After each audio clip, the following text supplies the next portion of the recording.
ಅಷ್ಟೆಲ್ಲ ಮೆಷಿನರಿ ಇದೆ. ಅವ್ರಿಗೆ ಅದೆಂತದೋ ಒಂದು ಟಾಸ್ಕ್ ಫೋರ್ಸ್ ಅಂತಿದೆ.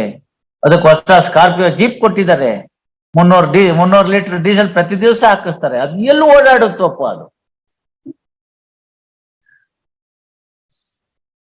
ನೀವು ಸರ್ಕಾರದಿಂದ ಒಬ್ಬ ಅಧಿಕಾರಿಯಾಗಿ ಅಥವಾ ಸರ್ಕಾರದ ಒಬ್ಬ ಪ್ರತಿನಿಧಿಯಾಗಿ ಜನಪ್ರತಿನಿಧಿಯಾಗಿ ಎಲೆಕ್ಟ್ ಮಾಡಿದ್ದಕ್ಕೆ ನಮ್ಮನ್ನು ನಾವು ಹೇಳ್ಕೋಬೇಕು. Irrespective of the political party, everybody claims has a fair right. Unfortunate. Shivananda ಅವರೇ, ಮೊದಲನೇದಾಗಿ 2.5 ಎಕರೆ ಸರ್ಕಾರದ ಜಮೀನ ನೀವು ಇನ್ನೊಬ್ಬರಿಗೆ ಸುಪರ್ದಿಗೆ ಬಿಟ್ಬಿಟ್ರಿ, ಏನು ಆಕ್ಷನ್ ತಗೊಳ್ಳದಲ್ನೆ. ಅದೇನು 1-2 ದಿನ ಅಲ್ಲ, 40-50 ವರ್ಷ. ಇವತ್ತಿನ ದಿವಸ ಆ ಜಾಗ ಒಳ್ಳೆ ಪ್ಲಾಟಿನಂ ಬೆಲೆ ಬಂದಿದೆ, ಸುತ್ತಮುತ್ತ ಎಲ್ಲ ಡೆವಲಪ್ ಆಗಿದೆ. ಹೇಗಾಯ್ತೋ ಏನಾಯ್ತೋ ಗೊತ್ತಿಲ್ಲ.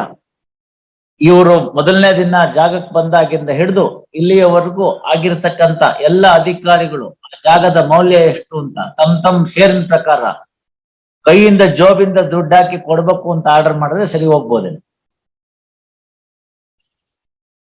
48ನೇ ಇಸ್ವಿನ 50ನೇ ಇಸ್ವಿನ 60ನೇ ಇಸ್ವಿನ ಯಾವತ್ತು ಅವ್ರ ಜಾಗಕ್ಕೆ ಬಂದ್ರು ಅಂತಾರೆ. ಇವತ್ತಿನ ಮಾರುಕಟ್ಟೆ ಬೆಲೆ ತೆಗೆದ್ಬಿಟ್ಟು 60ನೇ ಇಸ್ವಿಯಿಂದ ಇಲ್ಲಿವರೆಗೂ ಯಾವ್ದಂತ ಎಲ್ಲ ಡಿಸಿಗಳಿಗೆ ಟೋಟಲ್ ಮೌಲ್ಯನ ಹಂಚ್ಬಿಟ್ಟು ಪ್ರೋರೇಟಾ ಕೊಡು ನಿಮ್ ಇದ್ದಿದ್ದಷ್ಟು ಪೀರಿಯಡ್ಗೆ ಅಂತಂದ್ರೆ ಅವತ್ತು ಸರಿ ಹೋಗ್ತಾರೆ.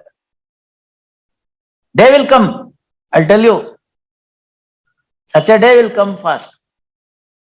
Will be asking the consent to pay it from their pocket. Then only they will realize.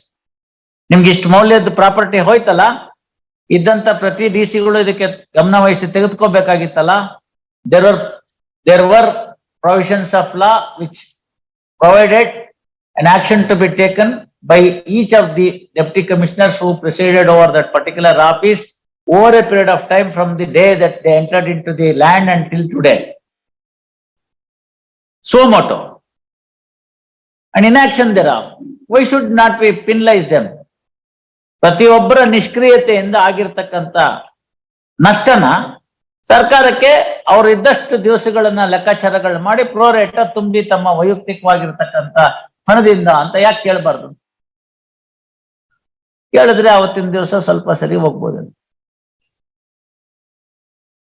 ಇಲ್ಲೇ ಹೋದ್ರೆ where is the end for this? ಇತ್ತಲ್ಲ, ನಿಮ್ಗೆಲ್ಲಾ ಪ್ರೊವಿಷನ್ಸ್ ಇತ್ತಲ್ಲ, ನೀವು ಮಾಡ್ಬೇಕಾಗಿತ್ತು. ಸೋಮೋಟೋ ಆಕ್ಷನ್ ತಗೋಬೇಕಾಗಿತ್ತು. ಪಬ್ಲಿಕ್ ಪ್ರಿಮಿಸಿಸ್ ಆಕ್ಟ್ ಇತ್ತು. ಬೇಡ ಹಾಗೆ ಒಕ್ಲೆಬ್ಬಿಸ್ಬೋದಾಗಿತ್ತು, ಬೇಡ ದಾವ ಹಾಕ್ಬೋದಾಗಿತ್ತು. ಸಿವಿಲ್ ಕೋರ್ಟಲ್ಲಿ ಹೋಗಿ ಯಾವತ್ತೂ ಹೇಳ್ದೆ ಕೇಳದೆ ಬಂದು ಕೂತಿದ್ದಾರೆ ಹೋಗಿ ಅಂತ.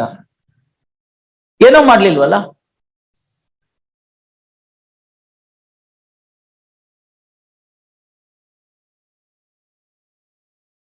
ಅದ್ರ ಬಿಟ್ಟು ಅಲ್ಲಿ ಯಾವ್ದೋ ಒಂದು ಅವೆನ್ಯೂ ರೋಡ್ ಅಲ್ಲಿ ಯಾವ್ದೋ ಹಳೇದು 35 ವರ್ಷದ 40 ವರ್ಷದ್ದು 50 ವರ್ಷದ್ದು ಹಿಂದಿಂದು ಟ್ರಸ್ಟ್, ಅದಕ್ಕೇನೋ ಒಂದು ಸಣ್ಣ ದೇವಸ್ಥಾನ ಇದೆ, ಅದು ನಂದು ಅಂತ ಕಿತ್ಕೊಳಕ್ ಹೋಗೋದು. ಇಲ್ಲಿ ಹೋಗ್ತಾ ಇದೆ, ಕೇಳೋರಿಲ್ಲ.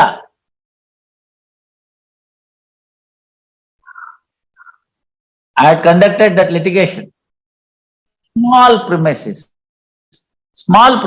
very small premises, maybe maximum 40-50 ಅಂತ ಕಾಣುತ್ತೆ, into 2 portions. One portion had fallen to the share of one brother. In that portion which is facing the Avenue Road, there are 2 shops. One he was occupying, other was given to the tenant. That tenant sublet the premises. ಇವನ್ ದಿನ ಬಾಗಲ್ ತೆಗೆಯುವಾಗ ಅವ್ರನ್ನ ನೋಡೋದು. ಇವನ್ಗೆ ತಿಂಗಳ ಬಾಡಿಗೆ 25 ರೂಪಾಯಿ, ಯಾರಿಗೆ? ಓನರ್ಗೆ. ಆ 25 ರೂಪಾಯಿನ 25 ವರ್ಷ ಕೊಡ್ಲಿಲ್ಲ. ಪ್ರತಿ ದಿವಸ ಶಿಕ್ಮಿ ಬಾಡಿಗೆ ಅವನ್ ಇನ್ನೊಬ್ರಿಗೆ ಯಾರು ಸಬ್ಲೆಟ್ ಮಾಡಿದ್ನ ಅವನ್ಗೆ ಪ್ರತಿ ದಿವಸದ ಶಿಕ್ಮಿ ಬಾಡಿಗೆ 800 ರೂಪಾಯಿ 600 ರೂಪಾಯಿ. ಯಾರು ಹೊಟ್ಟೆ ಉರಿಯೋದಿಲ್ಲ. ಅವನೆಲ್ಲ ಕೇಸ್ ಹಾಕ್ತಾ, ಏನೋ ಕಾರಣಾಂತರದಿಂದ ಎಲ್ಲ ಹೋಯ್ತು, ಕೊನೆಗಾಯ್ತು. Ultimately I succeeded on all grounds: arrears of rent, bona fide use, subletting, alternate accommodation. On all the grounds I succeeded. But what happened thereafter? Came up to here, came up to Supreme Court, he lost. He egged up that this whole property belongs to government and went to gave an application to the DC. Special DC. passed an order that it is government property and therefore the eviction order need not be enforced. ನೀವು ಮನೆ ಖಾಲಿ ಮಾಡಲಿಲ್ಲ ಅಂದ್ರೆ ನಿಮ್ಮನ್ನ arrest ಮಾಡಿಸಿ ಹೊರಗೆ ಹಾಕ್ತೀನಿ ಅಂತ ಓನರ್ನ. Poor man had 4 daughters. ಬಹಳ ಕಷ್ಟ ಇದೆ ಈಗಿನ ಕಾಲ, ಅಷ್ಟು ಸುಲಭಕ್ಕಿಲ್ಲ. ಅದಕ್ಕೆ ನಾನು ಹೇಳಿದ್ದು ಸರ್ಕಾರ ಹೆಂಗ್ ಮಾಡ್ತಾ ಇದೆ.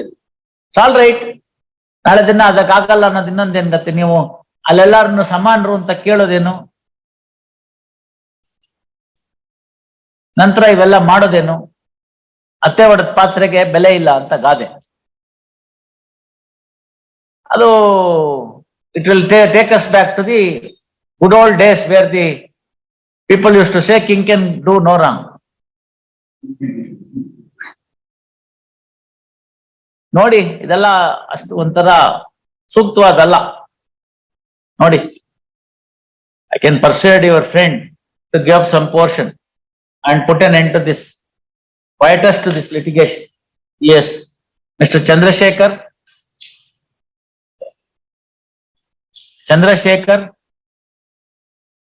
ಪಾಸವರ್ ಅವರು ಇವತ್ತು ಬರಲ್ಲ.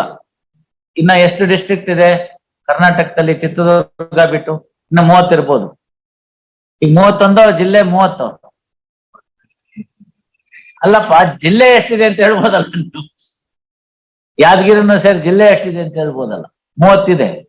ಈಗ ಚಿತ್ರದುರ್ಗ ಒಂದು ಮೈನಸ್ ಮಾಡಿದ್ರೆ 29 ಆಯ್ತು. 29 ಜಿಲ್ಲೆಲೂ ಆರ್ಗ್ಯುಮೆಂಟ್ ಮಾಡಕ್ ಹೋಗ್ಬೋದೇನೋ, ಕೇಸ್ ಒಂದ್ ಬಿಟ್ಟು ನೋಡೋಣ. If it doesn't turn up by afternoon, will dismiss the case for non prosecution. ಕರ್ಕೊಂಡ್ಬರ್ಬೇಕಮ್ಮ ನಿಮ್ ಲಾಯರ್ನ. ಮತ್ತೇನ್ ಮಾಡೋದಮ್ಮ? ಡೇಟ್ ಎಲ್ಲ ಕೊಡಕ್ ಆಗಲ್ಲ. ಇದಾಗ್ಲೇನೆ 4 ಸತಿ ಡೇಟ್ ಕೊಟ್ಟಿದ್ದೀವಿ, ನೀವು ಬರಕ್ ಮುಂಚಿತವಾಗೇನೆ. ಬೇಡ, ಬಿಟ್ಬಿಡಿ. ನೀವ್ ಯಾಕೆ ಬರಕ್ ಹೋಗ್ತೀರಿ? ಯಾಕೆ ಮತ್ತೆ ಏನ್ ಮಾಡಕ್ಕಾಗುತ್ತೆ? ನೀವು ಬರ್ದೇ ಇದ್ರೆ, ಕೇಸ್ ಆರ್ಗ್ಯುಮೆಂಟ್ ಮಾಡದೇ ಇದ್ರೆ.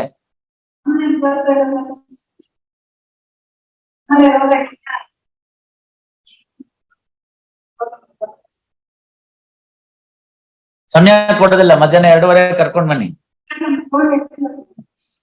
ಬರ್ಕೊಳ್ಳಿ. ಮಧ್ಯಾಹ್ನ 2:30 ಕರ್ಕೊಂಡ್ ಬರ್ತೀರೋ ವಜಾ ಮಾಡ್ಲು?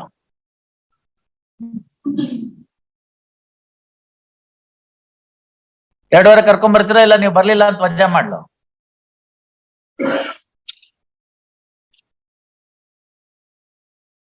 2:30.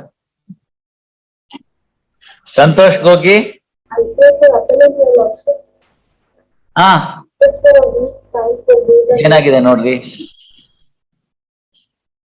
ಅಲ್ಲ, ಕಾಪಿಸೇ ಕೊಟ್ಟಿಲ್ವಂತಲ್ಲ 2017ರಿಂದ 5 ವರ್ಷ ಆಗೋಯ್ತು. ಮಧ್ಯಾಹ್ನದೊಳಗಡೆ ಕಾಪಿ ಕೊಡಿ ಪಾಸೋರ್. PM ವೆಂಕಟ್ ರೆಡ್ಡಿ.